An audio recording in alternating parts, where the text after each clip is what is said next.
Mais en fin de compte, dans le calcul de tout ce qui va se passer, tout ce qu'il y a eu dans l'histoire, Hachem, il a un enfant adoré, c'est Am Israël.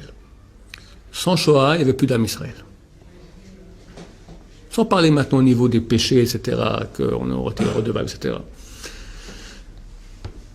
La tendance avant la Shoah, elle était quitter la Torah. Par millions. Millions. C'est pas clair le nombre de... C'est pas clair exactement le nombre de Bachur Yeshivot qu'il y avait avant la Shoah en Europe. Ça varie entre 1000 et 2000. 1000 et 2000. Dans les...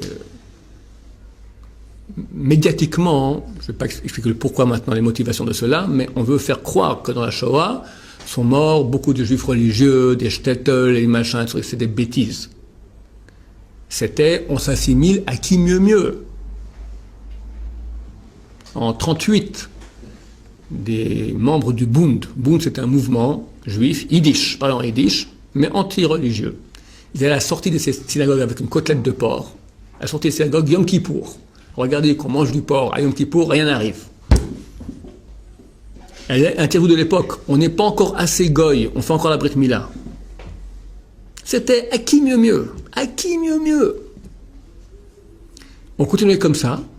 Tu vois, depuis 150 ans, on s'assimile. Aujourd'hui, on sort depuis 150 ans. Tout va très bien. Pourquoi faire ces lois? Mais tu t'es fait le matin. C'est absurde, les petits carrés comme ça. Pas manger de porc. Oh, à l'époque, c'était pas simple pour la santé. Aujourd'hui, c'est aseptisé comme il faut, pas de problème. Pourquoi continuer à être juif?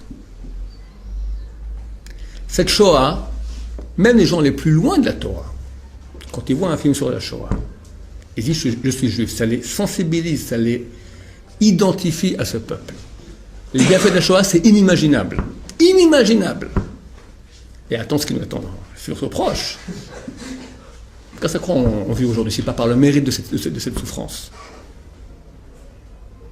Tout à coup, après la Shoah, 70 loups qui pendant 2000 ans veulent dévorer la petite brebis, se réunissent ensemble, créent l'organisation des loups unis, l'OLU. Et décident, une des premières motions votées par l'OLU, c'est ce que j'ai, l'OLU, je dis. Une des premières motions votées par l'OLU, on donne la terre d'Israël au peuple juif. Quoi? Aujourd'hui, ils se mordent les doigts. Je crois qu'aujourd'hui, la grosse majorité des décisions de l'ONU concernent Israël. Tout évidemment contre nous. Ils se mordent les doigts. Comment on a fait cette bêtise pareille de donner aux Juifs la terre d'Israël? Et par quel mérite? C'est pas toute la souffrance de tous ces Juifs qui sont partis. Alors c'est souffrance. Et c'est terrible.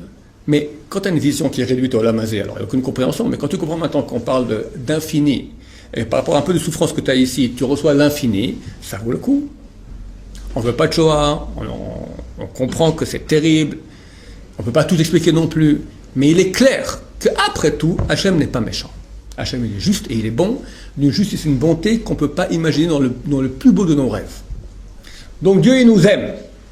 Étant donné qu'il nous aime, plus besoin maintenant de nous grandir dans notre soif d'être par rapport aux autres.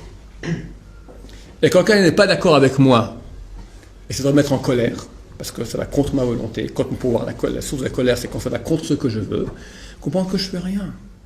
Je suis dépendant d'Hachem, et tout dépend de lui. Et il m'aime, et je suis dans ses bras. Tu penses ça, tu te calmes tout de suite. Pourquoi je m'énerve? C'est Hachem qui gère tout, il m'aime. De quoi je me soucie? Quel aurait-il? Je ne veux pas dépasser le temps. C'est un petit peu de Caïn et Abel, un peu, non? La jalousie, bien sûr, oui, absolument. Oh, des millions de familles, pas des millions, mais des milliers de familles religieuses, et il était dans la joie. Je ne veux pas dire rien pour voir le Rouf avec sa famille, etc. Il a perdu 7 enfants. Combien de non-religieux? D'accord, ok. Quoi, d'accord? Combien? Réponds, combien? En pourcentage? Je connais pas. On ne peut pas imaginer ce que c'était la débandade qu'il y avait. Maintenant, les religieux qui sont morts, les tzadikim, il y a eu tzadikim, c'est marqué que nous sommes tous arivim zeladeh, nous sommes tous responsables les uns des autres. Et un tzadik part pour sauver la vie à beaucoup d'autres, c'est clair. Et demande-lui ce que c'est pas toi, mon cher Rouven. On dit maintenant, voilà, il y a 5000 juifs qui doivent partir. Attentat terrible. Ou toi? Qu'est-ce que tu dis? Je sais pas, réfléchis à la question bien. Le Maharal Yankiva, il est mort. Hein? Si, si. Ok, bien sûr.